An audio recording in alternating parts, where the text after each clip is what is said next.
If only I could finish something, run straight through to the end, close the chapter dignified.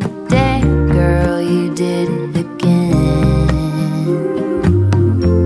But will it ever be enough? Morjesta. Uutta autoa alla. Ja nyt sitten joku heti tietenkin mussuttaa, että nyt Salomaalla on aurinkolasit päässä, ota pois, että näkee silmät. Mä en nyt ota, täällä on niin kirkasta, niin se on paljon kivempi jäällä tällainen öökat päässä. Mutta joo, alla uusi Skoda Superb. Autohan on silleen jo tuttu jo aikaisemminkin. Mä tein tuossa keväällä lyhyen koeajon.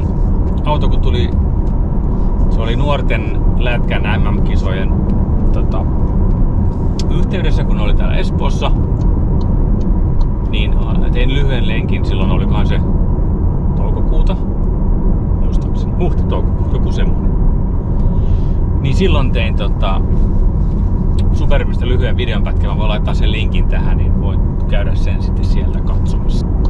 Superbin uusi sukupolvi on tosiaan ihan täysin uusi. Tämä on isompi, tilavampi, jos nyt enää tilavampi voi olla, mitä se aikaisempi oli. Että Superbihan on aina tunnettu hurjista tiloistaan, sekä sisätiloistaan että sitten tuossa tavaratilasta.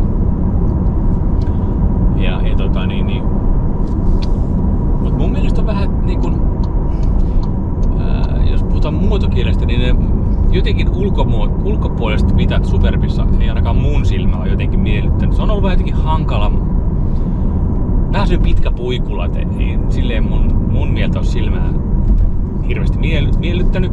Mutta nyt tämän uusimman sukupolven kohdalla tilanne on täysin toinen.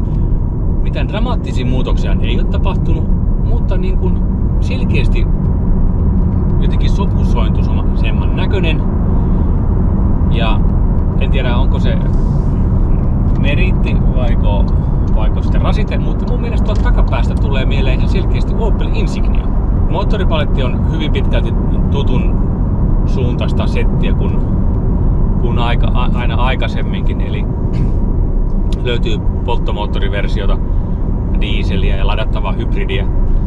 Se aikaisempi koeajo, minkä mä tein, oli 2 litran dieselin 4-vetoinen versio, ja nyt sitten tähän pidempään koeajoon mä sain tämän 1.5 kevyt hybridiversion. Ja tää moottorikin on tuttu aikaisemmin, että se on ollut mulla koeajostossa aikaisemmin Volkswagen Passatissa ja sitten tuossa Tiguanissa. Eli saman konsernin tuote kuin on, niin on sitten näitä luonnollisestikin yhteneväisyyksiä on hurjan paljon.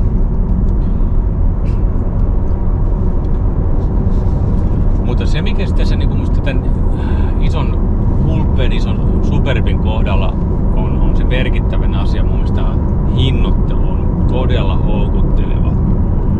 Et jos ajatellaan, että malliston alkaen hinta on reilu 38 000 euroa, niin se kuulostaa todella edulliselta, kun nykyään sähköistyvässä maailmassa tuntuu, että ei minkäänlaista perhekokoista sähköautoa saa 50 000 euroa, ja sitten jos on vähänkin rameempi, niin numerot sen kun kasvaa. Tää koettu auto on style-varusteinen ja pyöreästi 46 000 euroa. Ja tähän kuskin paikalle kun istahdin, niin voisi sanoa, että niin kun suu loksahti auki. Ja niin on käynyt myös monelle muullekin ihmisille, jotka on tämän Skodan kyytiin istunut. Että miten hieno ja ylellinen ohjaamo tässä on. Et nyt kannattaa oikeasti heittää ne ennakkoluulot ja asenteet romukoppaan ja oikeasti istahtaa tähän Superbin ohjaamoon. Nimittäin mä en ole missään autossa nähnyt näin paljon alkantaraa. Täällä näkyy ne rojat, näissä on koetaulussa on koko matkalta tikattuna.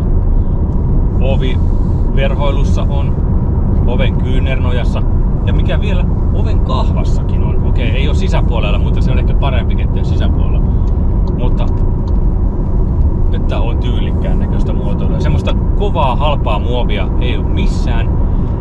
Ja se mikä mun mielestä myös todella kiva pieni lisä on se, että tää ovikotelo, tää on ulkopuolelta verhoiltu. Eli nyt kun täällä on pysäköintikiekkoa tai mitä tahansa muuta kovia objekteja, ne ei kolise ja rämise. Että on todella niin kuin hienoa viimeistelyä koko ohjaamossa, että kaikki nämä materiaalivalinnat ja kaikki niin on kyllä tosi hieno. Ei voi kun ihailla ja ihmetellä, että kyllä tämän rinnalla kyllä kalpenee voista monet premium-merkitkin kyllä, kun tähän istahdat, että on todella hulppea. Ja sitten nämä tilathan on ihan superhyvät. Kuskin ajoasento on erittäin hyvä. Istuimessa on todella monipuoliset säädöt myös tämmöiselle pitkälle kuskille. Ja niin kuin aina, tuolla mun takana on hulppeat jalkatilat. Et sinne mahtuu kyllä todella väljästi istumaan. Ja luonnollisesti tosi Farmarin tavaratila pitkälti yli 600 litraa. Et kyllä sinne niin kuin mahtuu ihan mitä vaan. Toi näyttöhän on tuttu sitten noista aiemmin koetuista autoista. Toi 13-tuumainen näyttö, sen toiminta on ihan ok, toimii hyvin ja looginen. Ja sitten tässä on myös tunnelmavalaistukset valittavana. Täältä löytyy sitten tämä ambienttivalaistus, niin täällä on sitten esiasetuksena on Skoda, talvi, kesä, meri, race. Sitten mä ihmettelen ton race, että miten tämmönen auto, niin se on toi race-asetus. Se tekee vaan punaiseksi tän. Ne on vaan eri värisiä. Ja sitten tossa on yksilöllinen toi. Sit pystyy niinku vielä muuttaa. Et saa vähän tämmöstä ambienttivalaistusta sisälle.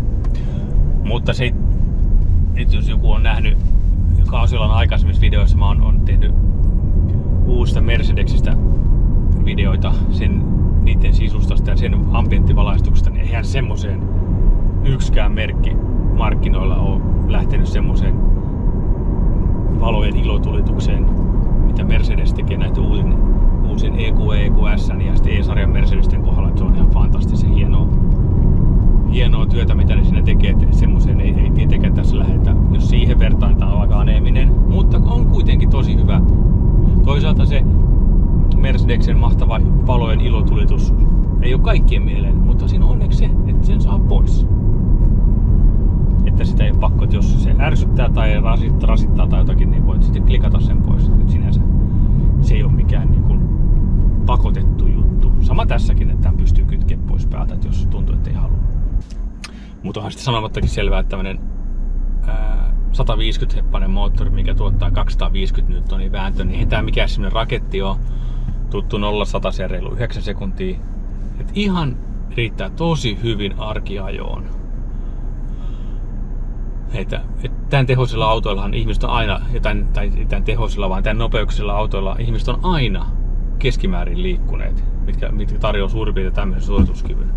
Mutta nyt sitten sähköautojen aikana jotenkin ihmisillä on tullut niin kiire ja pakottava tarve, että siihen 0-100 pitää päästä 4 sekuntiin. Mikä sinänsä täysin crazy, että kaupunkiolosuhteessa eihän tällä edes pääsisi ajaa 100 missään. Okei, maantiellä sitten ohituksessahan se on kiva, että sitä voimaa löytyy koneessa, että pääsee sitten rekkojen ohi, mutta yhtä lailla se 120 rajoitus on tuolla moottoriteillä tällä vähän laiskemmalla Skodalla kuin 600-heppasella sähköautollakin, että siinä niin kun ollaan ihan samassa kärsimyksessä kummatkin. Et ihan hyvin riittää arkitarpeeseen, mutta totta kai se on selvää, että tästä kun tulee vielä tämän syksyn aikana itse asiassa tämän kuun lopussa pääsenkö ajamaan sitä IV-mallia, eli ladattavaa hybridiä, missä on sitten jo reilusti enemmän tehoa, lähes tupla, en ihan tuplat löydy voimaa enemmän, niin sehän on sitten tuo sitä ajamisen mukavuutta paljon lisää kyllä, että Mutta totta kai se tuo hintaakin sitten lisää, että ei se kaikille ole se juttu. Ja musta ihan hyvä. Mä oon nyt tähän mennessä ajanut 494 kilometriä tällä autolla. Tässä on hyvin vaihtelevaa jo, niin kuin aina kaupunkia maantia ja en oo pihistellyt yhtään. Tai on ihan oman maun mukaisesti. Ja totta kai se on välillä voinut se kaasu olla vähän syvällä, mutta ihan siis ei mitään ronskia revittelyä, vaan ihan tämmöistä arkikurvailua. Niin ajotietokoneen mukaan kulutus 5,8 litraa satasella. Oikein inhimillinen lukema. Tosin en oo sitä nyt tsekannut sillä, että käyn tankkaamassa tankin täyteen ja lasken sen. Että nyt mennään ihan puhtaasti sen mukaan, mitä ajotietokone ilmoittaa, mutta luotetaan siihen lukemaan, mitä toi antaa. Että kyllä mä oon voistaan ihan vakuuttunut tähän Superbiin, että tää on nyt paljon tyylikkäämmän näköinen, todella tyylikäs auto sekä ulkoa että sisältä. Että oikeesti, mihin ihminen tarvii tän parempaa autoa? Tää on aivan ihan pirun hieno ja hyvä. Että kyllä sanotaanko näin, että jos sitten jos lähdet vertaamaan samankokoisiin premium-merkkeihin, 5-sarjan Bemariin tai E-sarjan Mersuun, niin saat maksaa monta 10 000 euroa lisää. Okei, saat siellä vähän ostaa ruudikkaamman koneen ja ehkä se ajaminenkin on vähän dynaamisempaa, mutta huonommat tilat ja joissain tapauksissa vähemmän varusteita. Että siinä on sitten, no se on ollut aina tämä sama, että mitä asioita sitten haluaa arvostaa ja mitä haluaa, mutta ihan varauksetta suosittelen kaikkia käydä istumaan uudessa Superbissa ja hämmästelemään tätä hienoutta, että kyllä tää saa haukkumaan monen ihmisen henkeä kyllä, että sinänsä on hieno tuote. Kiitos kun katsoit videon tänne asti ja palataan taas seuraavaan, kun ajoin merkeissä. Kiitos ja moi!